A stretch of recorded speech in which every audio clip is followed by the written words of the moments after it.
ईश्वर को सबसे ज्यादा पसंद कौन है? दास। कौन है सबसे पास, कौन रहता है ईश्वर के पास? दास। ठीक। और दास भी कैसा होना चाहिए? दास तो हमेशा पास और हमेशा खास। लेकिन पास और खास बनने के लिए हमें उसे क्या परोसना चाहिए? सरलता। नहीं, जब तक सरलता होगी ही नहीं तो दास कहाँ बन पाओगे, है ना? उसे परोसना चाहिए जो हम संसार के सामने नहीं परोस सकते, केवल उसके आगे परोस सकते हैं अपनी कमियां। आपने अपने जीवन में जो कर्म किए हैं, अच्छे या बुरे, क्या संसार को बता सकते हैं? नहीं बता सकते, है ना? लेकिन ईश्वर से क्या कुछ छुप सकता है? और ईश्वर से बताने में कोई परहेज होगा? है ना? तो देखा जाए तो दास को अपनी कमियां भगवान के आगे, अपने भक्त प्रभु के आगे, अपनी माँ के आगे परोस कर खाली रख देनी चाहिए। उसी का भक्षण करती है तुम्हारी कमियों का। दूसरा कि दास खास तो बन सकता है, परंतु क्या और उसमें क्या लगाना पड़ेगा? देखा जाए तो केवल दास बनना पर्याप्त नहीं है। दास को होना कैसे चाहिए? जैसे हनुमान थे। हनुमान क्या कहते थे कि मैं राम का एक तुच्छ दास हूं। आप खास नहीं हो। आप यदि अपने आप को सोचो कि मैं दास हूं तो खास हूं, तो खास कब बनोगे? जब आप तुच्छता को अपने आगे लगा लेंगे कि मैं एक बहुत तुच्छ सा भी तुच्छ दास हूं मां, और इससे ज्यादा मैं कुछ नहीं जानता। हनुमान जी हमेशा यही कहा करते थे कि मैं एक प्रभु का छोटा सा एकदम तुच्छ सा दास हूं।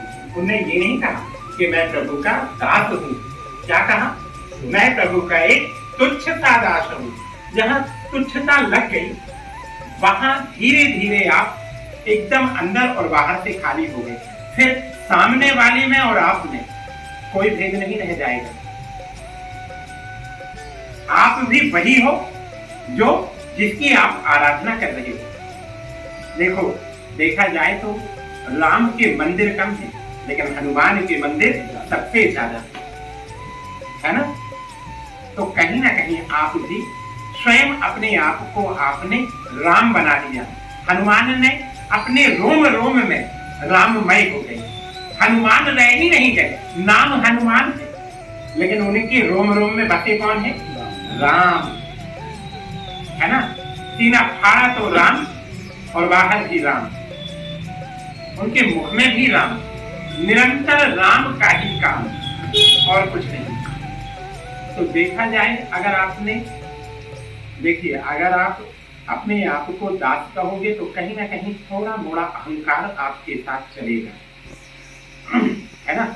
ये चीज हनुमान जी के पास भी आई है। जब जब उन्हें भी अहंकार आया है, तब तब राम ने उनके अहंकार को तोड़ा है कि तू नहीं, मैं हूं सबसे बड़ा।